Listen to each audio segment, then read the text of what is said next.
Okay, good afternoon, everybody. I am Dr. Hodges, the Director of Risk Management and Cybersecurity for Covenant Security Solutions. On behalf of our CEO, Daniela Magna, I want to welcome you to Covenant Security Solutions Lunch and Learn series. Covenant is pleased to host a forum on the latest around cybersecurity. We have provided topics to our community ranging from privacy to insider threats and upcoming trends in cybersecurity. So please be sure to make a note to join us every third Tuesday of the month from 1 to 1:30 Eastern Standard Time to get the latest insights in cybersecurity. Before we begin, I'd like to give you a brief overview of the rules. We request that you hold all questions until the end of our presentation. This allows us to provide the greatest opportunity for our speaker to share their expertise and knowledge, given the limited time that we have to provide the information that we have. However, we do want you to know that if you have any questions, okay, that we will stop about 5 or 6 minutes at the discretion of the presenter towards the end of the webinar session to host any questions that you may have. If we do not get to your questions, please be sure that you write them down in the response window at the end of our presentation. We will be sure to answer them offline as much as possible. Today we have a topic that is based off of the questions and posts that many have had last year, and our topic is dealing with security convergence at the age of the Internet of Everything. And it is an honor that I welcome and introduce briefly, because I want him to kind of talk a little bit about who he is and his background from his desk. He's actually broadcasting live today from the United Kingdom, and that's James Willison. James is the Vice Chairman of the American International Security Association, and I'm going to let him talk briefly about what that is in his own bio, but he is an Imbert Prize winner 2011 from his own work that he's provided with Security Convergence, working with information security from ISACA and ISP². He's the founder of Unified Security. He works in the field of convergence for over 20 years now and supports a range of support functions along with his own implementation of security, and is partnered with Citrus One Risk Management Software. He holds a Master's of Security Management. He's worked with corporate and digital security, and he's an Associate Senior Lecturer at the Postgraduate Security Management Program at Loughborough University. And he speaks regularly, both internationally and nationally, and holds security conferences with ISP², ASIS European Conference on Cyberphysical Security Threats and Converged Security Enterprise Risk Management. And he advises Mighty Threat Security Management Board on convergences and contributes internationally. And it's indeed an honor and pleasure that we will be able to get him in his busy schedule to be able to provide his expertise and knowledge today on this important topic. So without any ado and further notice, I'd like to introduce James Willison for the remainder of this lecture. Well, thank you very much, Dwayne, and thank you for spending some of your time to come and listen to this talk. I appreciate it very much, and I think we should go straight through now just to give you a bit of a background into where I've started.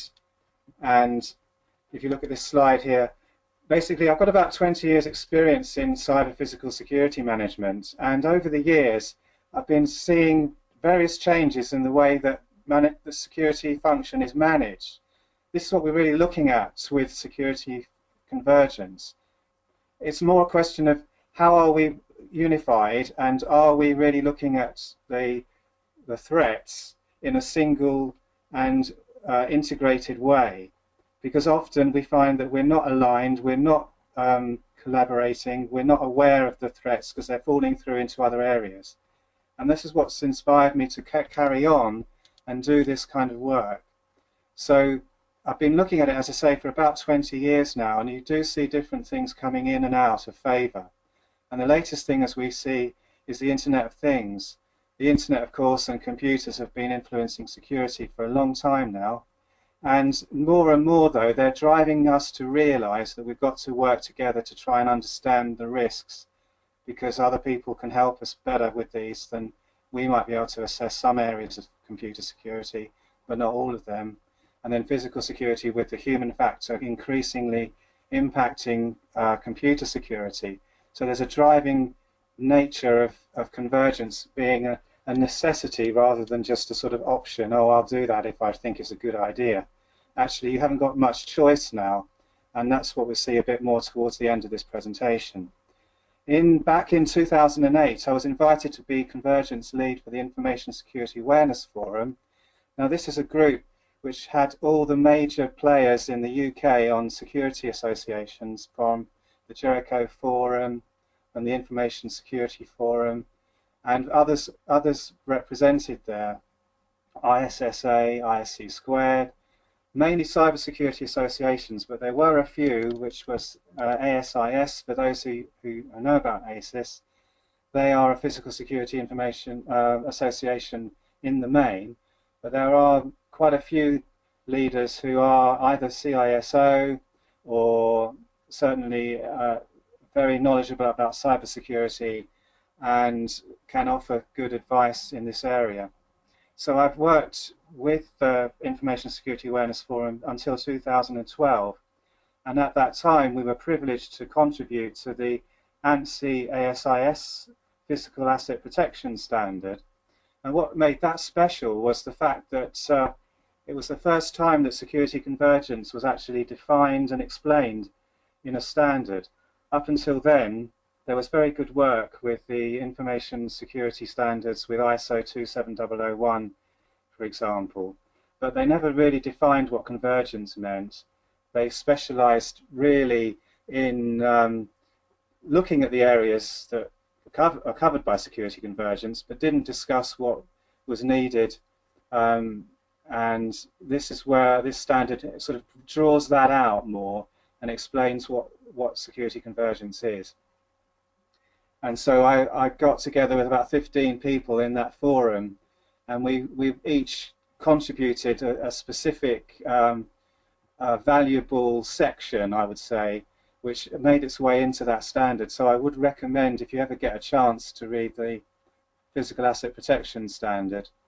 And it's also forming the basis of a new standard between ASIS, ISACA and ISC Squared, which is a security awareness standard, which is the latest one, which is, again, very, very special, because I don't think ever before have you had those three associations working on a new standard in this way with ANSI, the American National Standards Institute, which I'm sure many on this call will, and others will know about.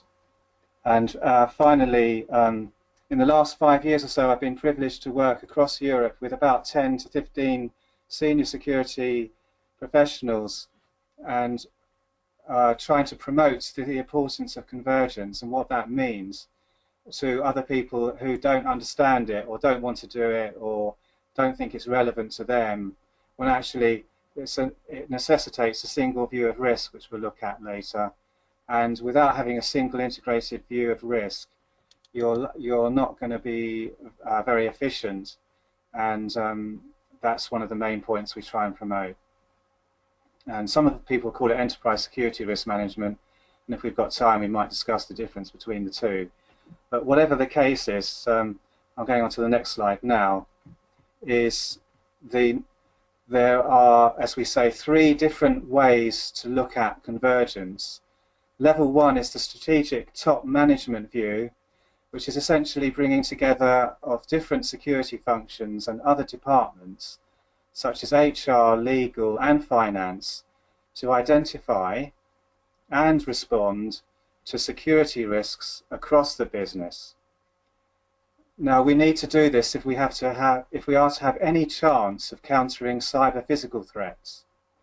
Cyber-physical threats is a kind of a fairly new concept. It's not a new issue, it's just a new way of describing old threats. But the fact is that we're recognizing the cyber-physical threat, and that can either be in SCADA systems where you've got companies being at risk of a cyber attack on a physical valve, and then they're managing to stop it working or creating a problem with it so it doesn't work. So that's a cyber physical attack. And it needs a cyber physical response, which is a joined up physical information security team. But unfortunately, there aren't so many of those, and that is acknowledged by, as I said, over the last 20 years, it doesn't seem to have increased much more than 20% of organisations. When we've been doing surveys, this is ASIS surveys with also with ISACA and others, we've found that it's not really that much more than that. And why is that? Why is it that the silos seem to carry on ad infinitum? And then you've still got the problem of a CISO perhaps now being more important than the CSO, the Chief Security, if you're defining Chief Security as the physical person, or of course you can have a sort of integrated functional role. And nevertheless, there's still an issue with silos here, and we'll come a bit more onto that in a second. My next slide is number 4, and this is level 2 processes. Now, this is a bit different to the strategic side with the top management support for convergence, which we really do need that. Like with anything, you need somebody to champion that at the top. But once you've got that, and if you have got that, that's fantastic, because that's going to be really much better than not having anyone really interested. Then you've got level 2 processes, bringing together processes and systems to reduce security risks. Now, in some ways, the US cybersecurity framework is excellent at this sort of stuff, talking about risk, and that's a great move forward for a converged approach. It looks at physical security controls, it looks at information security, it covers ISO 27001. It's obviously highly regarded in America, and even in the UK and Europe it's also quite well recognized, and it brings in that ISO IEC 27001. So it's this sort of thing, you can use these standards and processes and frameworks to spread through the message of convergence through your organization, and it's a good tool because if you're going to be looking and being in conformance with all those processes that are outlined in those standards and having the controls in place, and you can be audited by them, then really you've got to cover all areas of security. So how you do that, whether you do it in a sort of joined up way but not one department. Some people say one department's better, other people say we'll have 2 or 3 departments, but at least have them meeting regularly and looking at risks that are blended. Otherwise, they're not going to see the blended threats. 5. Now, as I said earlier, the ANSI ASIS PAT 2012 standard was really significant because it emphasized teaming and the multiplicity of risk, identifying risks across the business using common reporting processes. And there's so much in that standard which talks about unifying people and common reporting, and how many people are using one methodology across their business for all areas of security, making sure that it's all being targeted right through to the risk director who can see all those things in one go, rather than having 2 or 3 meetings with different areas of risk, and then they might not be at the same time and they're not unified. So the last question I'm asking there is, why wait for the disaster before forming a team? And I think that's what happens. You know, people can get quite good at convergence once the disaster's happened, but they haven't identified it in advance, and they've not predicted it. They've not got any processes in place to identify a converged attack. But once one has happened to them, then they start trying to form these teams. But it's just a bit too late, really. And that, I'm not against it. It's great that they have a disaster recovery, but really they're not doing much in the process beforehand to identify all these different kinds of attack. Unless they've got the joy of having a nice SIEM system, which might help them a lot. But a lot of people haven't got that sort of privilege. And part of the good thing about what MIT and others in Covenant here in the US, they're trying to bring that to people's attention, that you've got to have some kind of converged security software, not just being reliant on your physical or your information security software to identify attacks, because if they're not working in cohesion, then they're not going to see what each other's won and respond to it. And that, as I said, is a great opportunity which Covenant and MIT in the UK are developing. So level 3, technology and IoT. This is the driver, as I say at the end. Everything, all the technologies are converging. You don't have to just have to watch Click in the UK on the BBC or visit a national security show. You'll always see technologies converging like crazy. The Internet of Things, smartphones, TVs, cars, physical security systems, CCTV, IP video, everything's connecting. And so see, people justifiably think that's what security convergence is. Well, it is that, level 3, but they forget about level 1 and 2 to respond and to try and deal with that. So they've got the problems here of level 3, fantastic, it all makes sense. I love security convergence, oh yes, great, it's even got a theatre now in the UK, IFSEC, Convergence Theatre, brilliant. But they don't have any idea about how to deal with it or how to manage the threat, because basically the physical threats are there, the IT threats are there, the data analytics are there, but they're all being looked at by different teams. There's no kind of joined up response, there's no real management of that, and therefore they don't really have a good hold on it. Now there are exceptions to this. There are big companies out there that are doing fantastic things, but they're the exception rather than the norm. And I'm talking about people like Cisco and HP and all these great guys, IBM, fantastic stuff. But unfortunately, the little guys, the medium-sized organisations, they haven't got an idea of what to do now. And these people, the big guys, can help them, but we really need some more help than they're getting. Then the EU. Now the EU is very interesting because they're doing a lot of stuff on this sort of thing. They've got a security section that it's all joined up. There are 4 different areas. They combine digital and physical, so they put them into the same area to look at risks across Europe. And so there's a lot of good stuff. And ESA have done some really excellent work, and they've said their answer. If you look at page 61, and of course one of my favourite passages, the main focus should be on breaking silos and enabling the creation of proper grounds for the necessary interdisciplinary cooperation. Well, so they've got the idea, and because they've seen cyber-physical threats which are on SCADA. So the EU is very worried about threats to the critical national infrastructure. And as I said, page 61 of an important document that came out in 2014, at the end of that, they were looking at new threats, and they said that the cyber threats were emerging.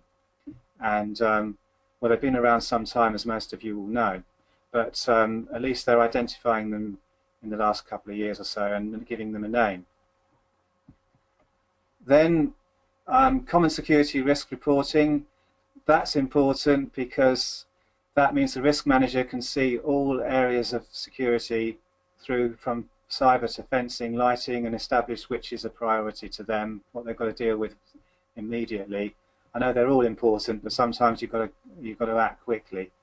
And then one view of the risk scenario. So this sort of common security risk reporting is being advocated in the PAP standard that I mentioned earlier, and also I think will be dealt with in the future in the new security awareness standard I mentioned at the beginning with ISACA and ISC². And I'd encourage people, if they can, to join that working group. They've still got time till June the 3rd to join that working group, or the technical committee, sorry.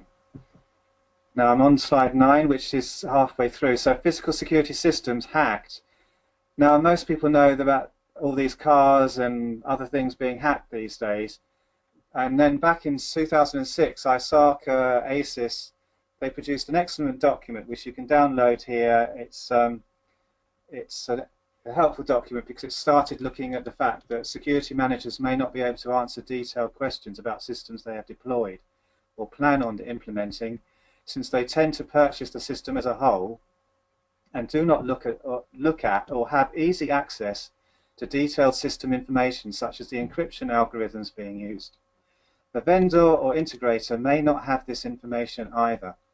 Now that's directed partly at physical security guys, but not only, of course, because some of these systems now, they're the responsibility of the IT department, not the physical security manager, but they're not also really looking at the stuff that they should be using. And so that statement was made back in 2006, and it's just as relevant today as more systems go onto the network. And we'll see in the next slide where the US government back in 2015, it's not that long ago, this is where I'm seeing increasing awareness of cyber physical threats. No one in the DHS is assessing or addressing cyber risk to building and access control systems, particularly at the nearly 9,000 federal localities. Now that should be really worrying people in the US that that's not being addressed. Now fortunately the DHS, if you read that document that the GAO produced, they've agreed to develop new strategies. And my question is, are you doing that? In your organisation, are you addressing cyber risk to building and access control systems? And I think not that many people are.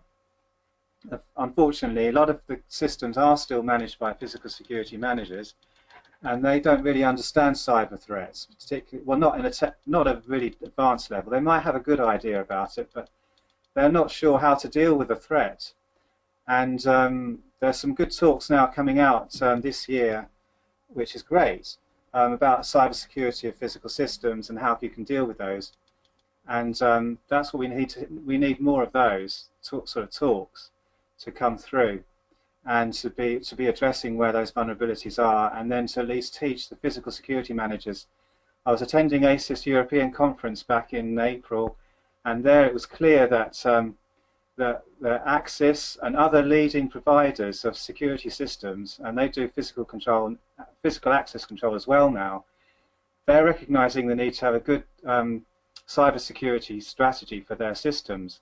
But it's quite new, and they're playing catch up like anybody else. But unfortunately, that's a real serious problem for camera systems and manufacturers of those camera systems. And we've been addressing that problem for a long time, and finally it seems to be being looked at. So that's great news, but it's got a long way to catch up.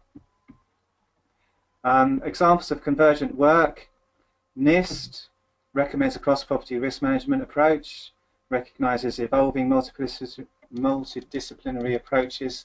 Now this is a fascinating document that it's quite technical, but they're recognizing this growing, evolving, they call, multidisciplinary approach to future cyber physical systems design.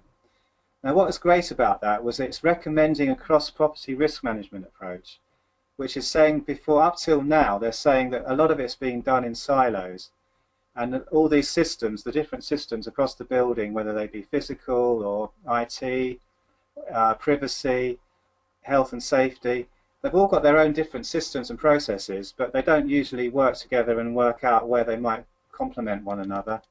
And certainly now, because of cybersecurity threats, they're having to really focus on being a bit more integrated. And so that, as a result, this NIST standard, which I think is fantastic, is saying you've got to do a cross-property risk management. Stop doing your siloed risk management. And DHS, they've got their report in 2015, it's not that long ago, end of 2015, Cyber Physical Infrastructure Risks to Smart Cities. That's a great document. It brings together lots and lots of research from all over the world, and similar to what the EU does, they kind of get lots of research from different people, and they've got some. What's nice about it is this interconnectedness of devices, which is the IOT, introduces cyber physical technologies that connect cyber systems to physical systems, thereby removing the barrier between the cyber and physical world. but the greater connectivity also expands the potential attack surface for malicious actors, and of course that's the problem. And I saw a great video. It was about on Bristol, where this guy said the trouble is that the threat factor is so vast now that if even the waste paper bin that's connected to the smart city could be a vulnerability to a cyber attack. And how are you going to protect a little device? Well, it might not want to be that small, but some of them are so small. How are you going to protect it? And then the CPNI, which is the UK's Critical Protection National Institution, they've said that the possibility of an IT-based attack on a physical security system is real. So up until now, as I pointed out earlier on, people have gone, oh, don't worry about that. That's not going to affect us. We don't mind. We've got physical security systems. So what? No one's going to attack us. It's not a problem. What are you worried about convergence for? Well, if the CPNI and others are saying it now, like I just mentioned about the NIST standard, then it is a real threat. And I think for people to bury their heads in the sand and think it doesn't really matter and they can get away with not doing anything, they're just being silly, because one day they're going to be responsible for the fact that the chief executive of their company is now asking them, how come you got somebody's got my email through the camera system? And that can be done. So if they're responsible for the camera system, then they should be concerned that the email of the corporate infrastructure is under attack from people who are going to target the weakest link, which could be your camera. Or it could be your chief executive's vehicle. So now autonomous vehicles will likely incorporate web access technology and while traveling, greatly increasing a vehicle's attack surface. So this is the concerning stuff about the internet, how the fact that people can hack into your car, your chief exec's car, and then hold you to ransom. And as I said, even if you're a fantastically well-qualified driver, you might not be able to drive the car because it's being ransomed by an attacker. And then you've got to, what are you going to do?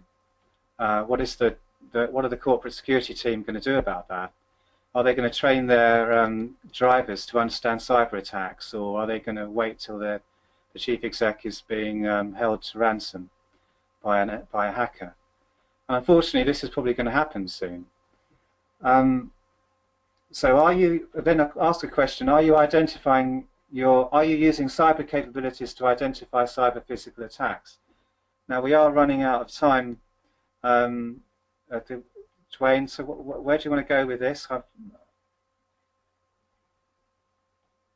Dwayne? I mean, I think we can keep trucking along. We got a few more minutes. We got a couple more slides. I don't see many questions out there, so you can keep driving on. Okay. Yeah,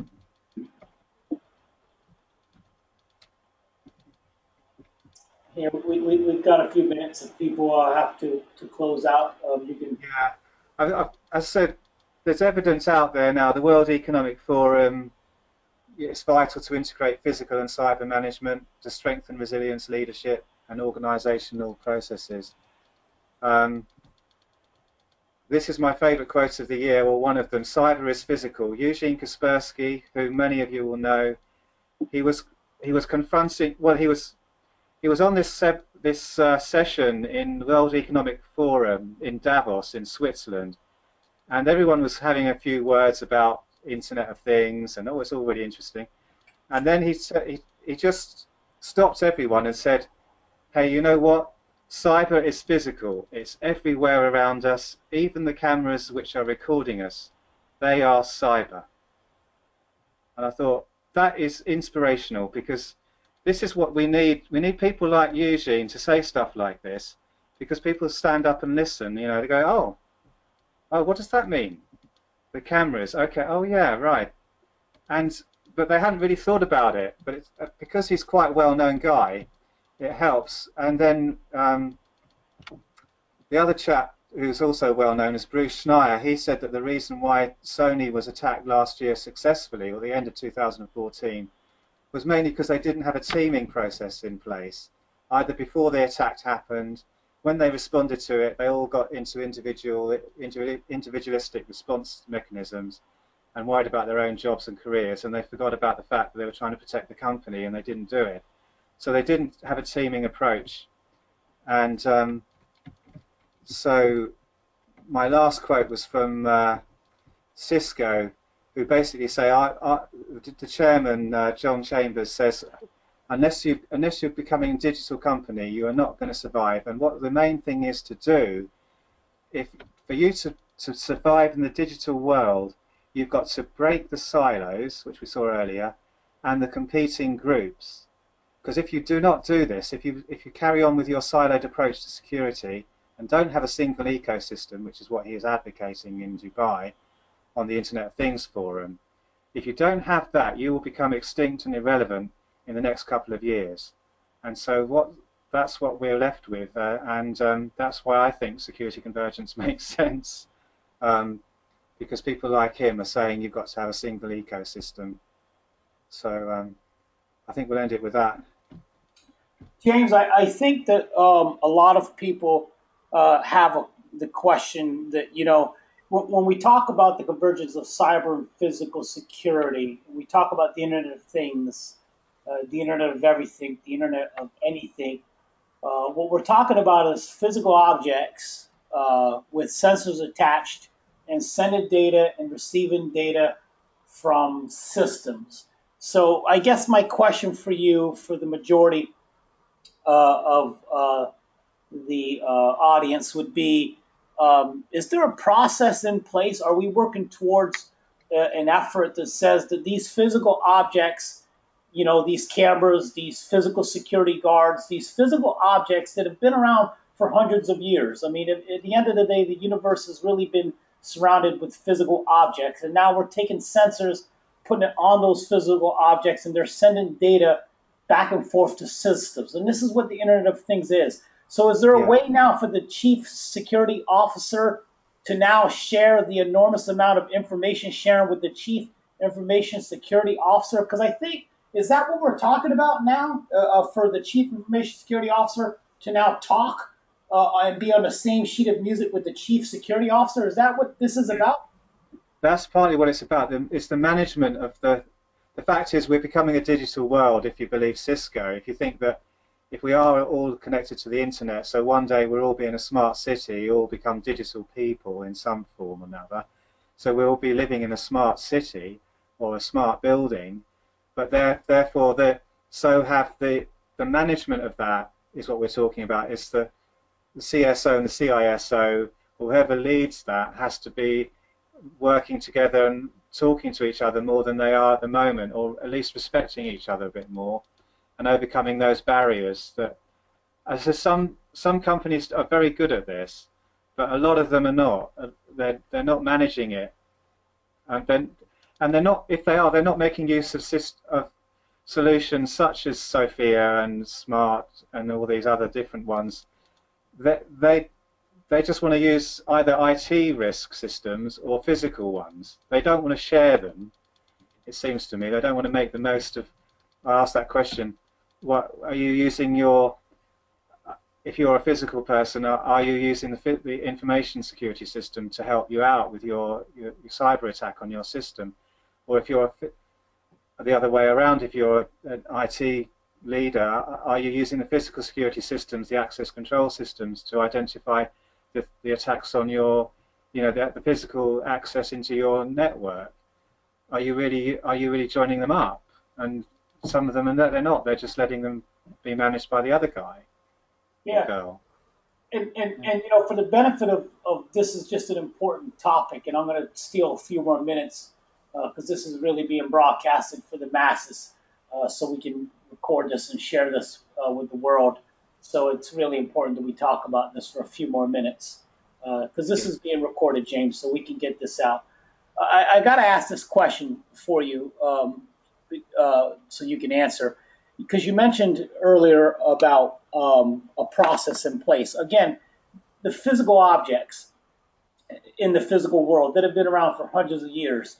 And as the Internet of Things grows, I've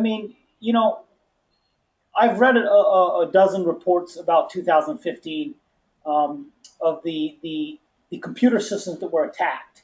and a lot of these computer systems that were attacked, there was actually a patch out there that could have fixed the vector. You know, the vulnerability was out there, it was known about, and the user just didn't update the system. You know, patch Tuesday was there.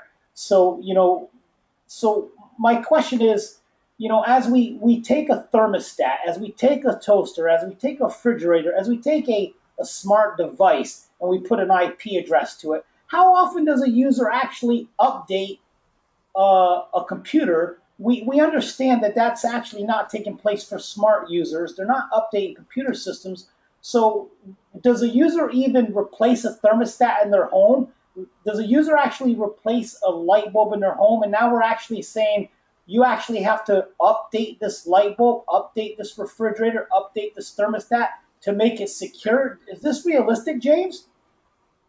Well, yeah, but I had a very good talk the other week where the guy said that what you've got to make sure is that your Wi-Fi in your home is protected, it's password protected, you've changed the password, because most people don't bother to do that. So that I think, say, a company like BT, for example, they do tell their customers in the UK to change the passwords on the Wi-Fi, because if they don't, and they've got a toaster or something like that, then they can be easily hacked, because they'll get a determined hacker will get through to them one day if they want.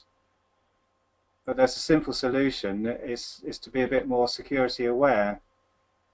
But most people don't want. They want their holiday. They don't want to think about security, do they? They just want to have the device and set it running, and then they're open to all kinds of attack if someone wants to. Yeah, and I got a question here from Max that I'm going to get to too, and it's really interesting. You know, it's like I've never changed out the light bulbs in my house ever since we came up with these 5, 6, 7 year light bulbs. Yeah. I've never changed them out, so now we're having smart light bulbs, and it's a way into your network. So Yeah. it's very interesting. You know, people don't patch these things. You know, so are they going to replace them, let alone patch them? So is there a process in place? So Max asks the question, how many security companies, and this is a question for you, James, from Max Reed. He wants to know how many security companies provide a robust integrated solution to address this convergence between physical and cybersecurity, and who would you recommend? Okay.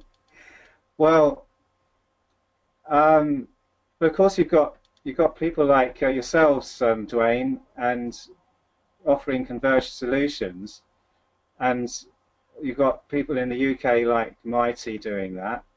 Then you've got other companies like IBM, HPE, the big guys that offer cyber attack, but protection. But usually those sort of SIEM, security incident event management type technologies. First of all, they're very expensive, and secondly, they don't usually they're not configured to identify cyber attacks on physical systems, although they can be.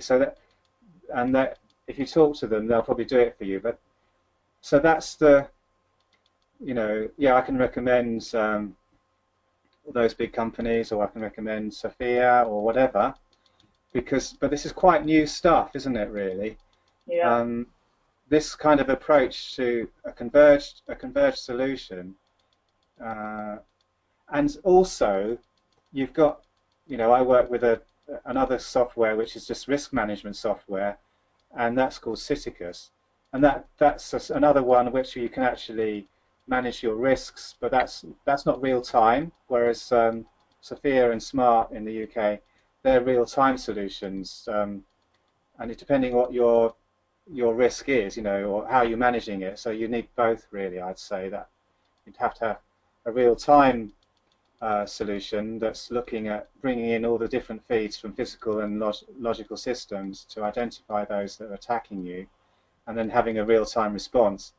And then you have something like Cyticus, which is a risk management tool that sort of analyzes what the risk is, and then takes that into a report and makes a mature model. Yeah. Yeah, very good. Yeah. Well, it's indeed been a pleasure, James, to Well, have thank you. discussed the convergence between cyber and physical security, where we are, and where we're going, and some creative solutions to address the interesting, uncertain, volatile landscape of cyber and physical security. Thank you for everybody for joining us, and please stay tuned to the landscape of changes and what Covenant Security Solutions will continue to offer in the foregoing months. Thank you.